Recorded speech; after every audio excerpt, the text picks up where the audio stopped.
I'm a car guy. You're most likely also a car guy or gal. We love money, but not for the same reason as other people. You see, while most other people like seeing their bank accounts rising for nice things like a nice large house in a good neighborhood or to finally take that vacation to the Cayman Islands, we like to see our bank accounts go up so we can potentially buy a Porsche Cayman or a gosh darn Project Civic. Based on that intro, I'm sure you thought that this deep dive was going to be about the entire history of the Honda Civic. And while I do love every single generation of the best palindrome in the car world, and we will 100% make a video on that in the future, there is one that just easily stands out above the rest in my opinion. Hello ladies and gentlemen, my name is Mark Roden, and this is what makes the EG Civic so great.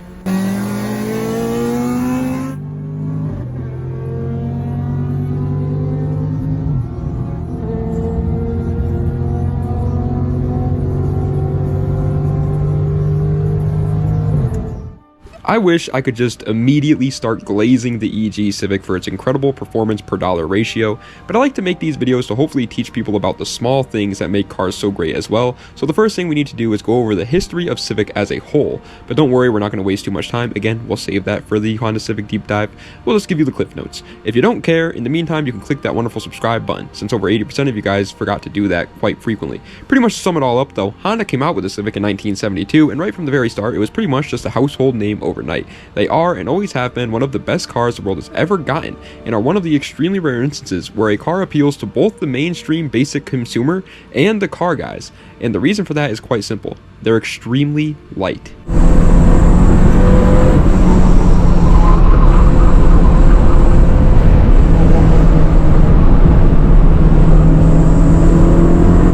Now, I know a lot of the Honda boys are going to get mad that I said the only reason Civics are so popular amongst car guys is their weight, and not the extremely incredible inline fours that Honda has managed to consistently push out since literally the 80s that are both reliable stock and reliable with a turbo the size of the entire state of Delaware.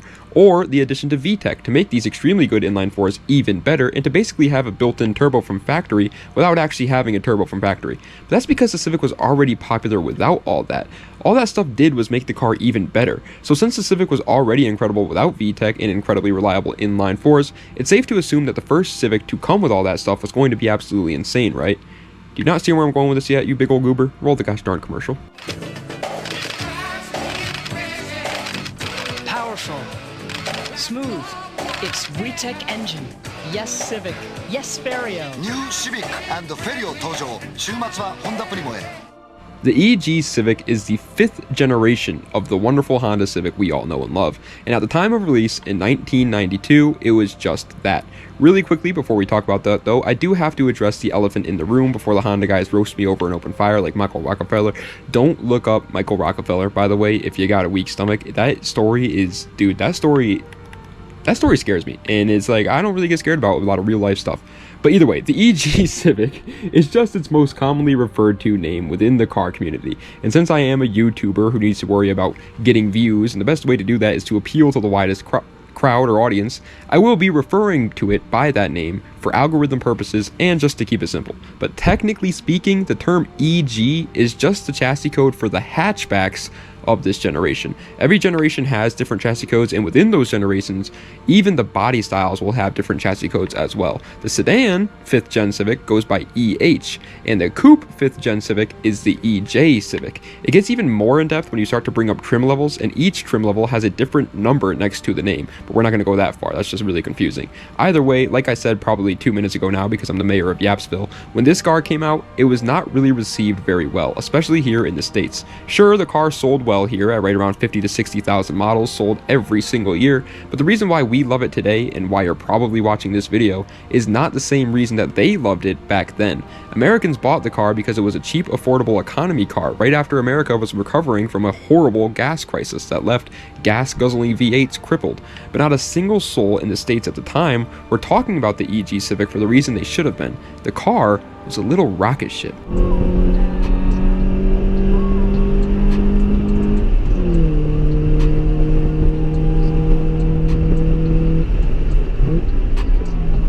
We already mentioned earlier the weight of Civics as a whole being lighter than most other cars on the road at the time, and that is 100% true even to this day. A 2025 SI Civic, for example, sure, is not light compared to the EG or other 90s commuter cars, but it weighs in at right around 2,900 pounds, which in today's world is one of the lighter cars that you can buy, and it was exactly the same back in 1992. The Honda Civic EG weighed right around 2,200 pounds.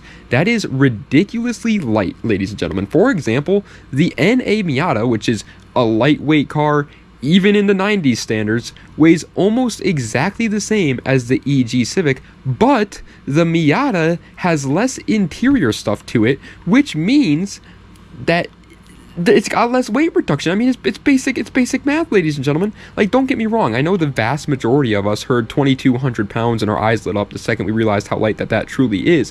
But you could get this car even lighter if you wanted to by simply taking the back seats out of it or other trim pieces, since it is a hatchback, something the NA Miata can't do. And yes, I know that Miata is rear-wheel drive and has better aerodynamics while also having a 12-inch shorter wheelbase, but the whole reason I brought that car up in the first place was because literally everyone unanimously agrees that the Miata is the definition of a street-legal go-kart and was marketed as such, when the Civic was mainly marketed as just a grocery getter and isn't far off the Miata in terms of performance. So while it may seem crazy, it's safe to assume that the majority of Project EG Civics you see on YouTube or at car shows or whatever are actually lighter than like the absolute gatekeeper of the light sports car world, the NA Miata.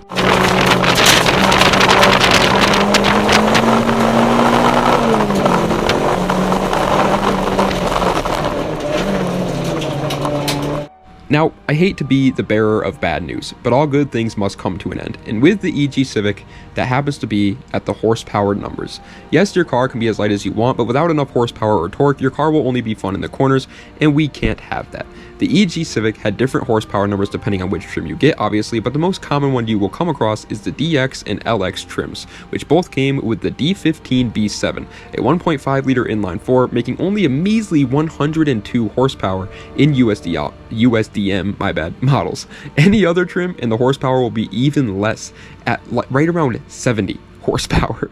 However, back in 1985, with the launch of the third generation Prelude, Honda would create something that is still to this day one of the most recognizable trim levels in the car community, the gosh darn SI trim, and sure enough, they gave it to the EG Civic as well.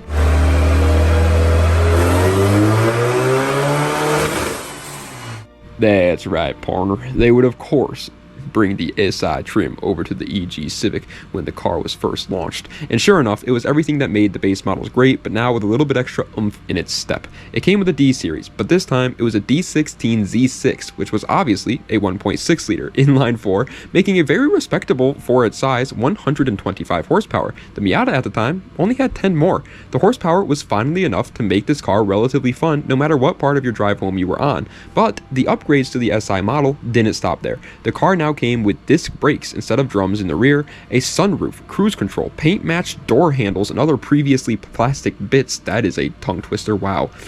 Okay, back to the video. And most importantly, a tachometer with 9,000 RPMs just waiting to be unleashed into your neighbor's ears at 3 a.m. Oh, and silly me, I almost forgot to mention, they gave this motor VTEC. Double! Hey! Shit! Hey! Hey!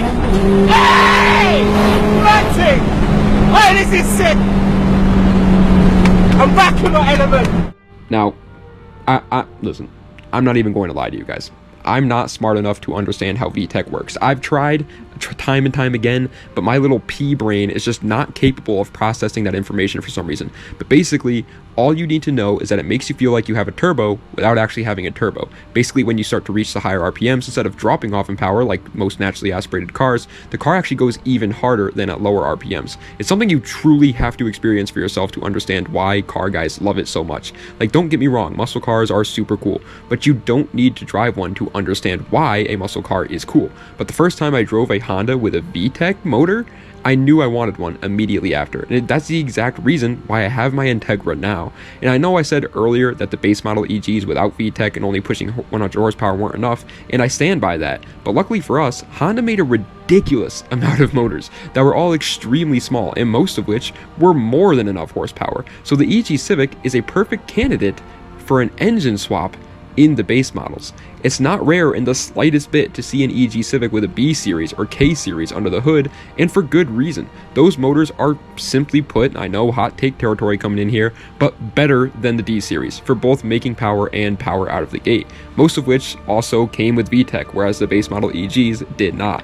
And trust me, I get it, you don't want to spend more money on a car to make it enjoyable when you already bought the car, but guys, these motors are literally like $500 or even less in some instances, since they were put into pretty much every single Honda when they were being built. They were put in the CRV, man. There's K series in CRVs. They were put in every single motor ever created. And you pretty much have to do no work whatsoever to actually get it to fit in the EG Civic's engine bay either, since back in the 90s, Honda was trying to save every single dollar possible, which meant most of the parts would easily carry over to other cars, and especially once you start to talk about the motors. There's a reason they call these 90s Hondas Legos. I have seen people in person, not on YouTube, not looking it up, in person, in real life, do a complete engine swap, start to finish, not taking out an old engine and replacing it with a new one. No. Putting a whole new motor that does not belong in that car in the car and taking the other one out in a 90s Honda in less than 5 hours total. That's literally taking a motor out and putting a new one in that isn't supposed to be in that car in only 5 hours. And if you can only find an automatic but want to swap it to manual because you actually have some hair on your chest, well, most Hondas literally just put a plate over where the clutch go. It's insanely easy. This car is so easy.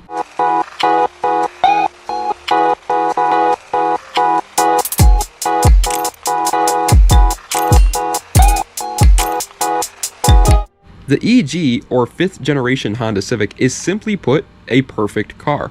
Unfortunately today, most car guys already know that. So the only problem with the EG Civic, in my opinion, is actually finding one that's worth the money. But once you do, and you sift through all the Facebook Marketplace morons that think their Bondo bombed base model, boom, that's a banger right there, is worth $10,000 because it put a turbo on it that was made out of Play-Doh, you now have a car that weighs the same as a Miata, has a wheelbase shorter than anything else you see on the road, a 5-speed manual transmission, plenty of space in both cabin and cargo for daily driving, aftermarket modifications that are both dirt cheap and readily available, one of the easiest cars to work on in the entire world, an RPM redline of close to 9,000, incredible gas mileage and reliability with parts that are so cheap they might as well come in a McDonald's Happy Meal, and if you don't mind coughing up an extra $500 and spending literally less than a day's work on it, a K series or B series Honda motor, one of the most popular Japanese motors the world has ever seen for both reliability and power potential.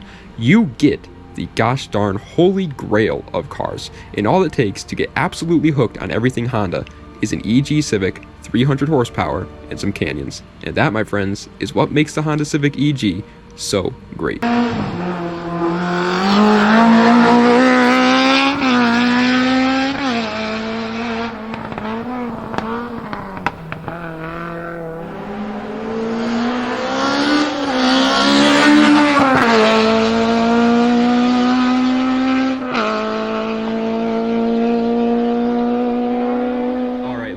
That is the end of today's What Makes It Great deep dive, whatever you want to call it. I hope you guys enjoyed. If you did, please be sure to like, comment, and subscribe to the channel for more content just like this. Let me know what other videos I see in the comment section down below. Check the links in the description for any of my other social medias or any of my other YouTube channels or any of that great mumbo jumbo. There's also going to be a comment below with my new YouTube channel where I'm just going to upload the most random stuff.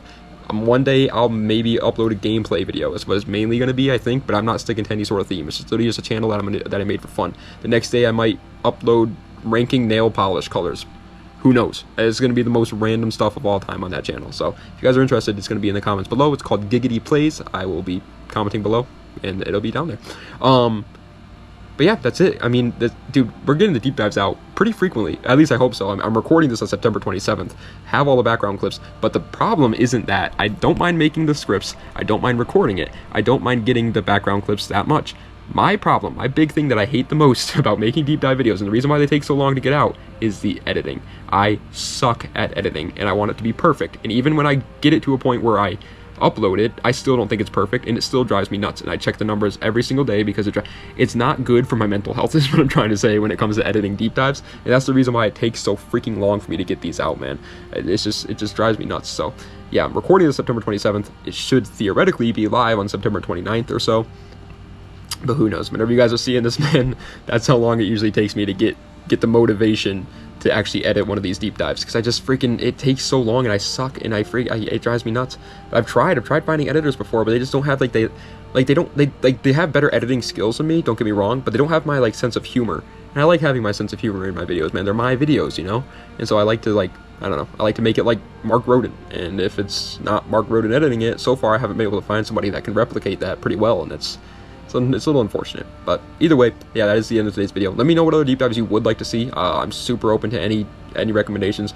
It's weird because the deep dive videos that like you would expect to work, right? Like things like the NA Miata, the E36 S chassis, cars that are super popular, everybody loves them. You would expect those ones to blow up in views, right? No, it's the opposite. Some of my most viewed deep dives are the Honda Fit, the Ford Ranger, the Infiniti M45. Some of you guys still probably don't know what that is. Like really weird cars that just like have such a small community and people love learning about them, I guess. Which is cool to see, don't get me wrong, but it's so weird, so weird. Like this EG Civic video probably won't do that good. It probably won't do that because like everyone loves the EG Civic already. Everybody knows that the EG Civic is great, so people probably won't watch the video. But so yeah, if anybody has like a really weird car that you'd like to see me do a whole deep dive on and it's somewhat cool, sure, shoot a comment down below, man. I'm open for all suggestions. I'd greatly appreciate it. Anyways, I'm rambling now. It's almost 3 minutes for this whole intro or outro, so I'm gonna go. Das Vidania and have a nice night.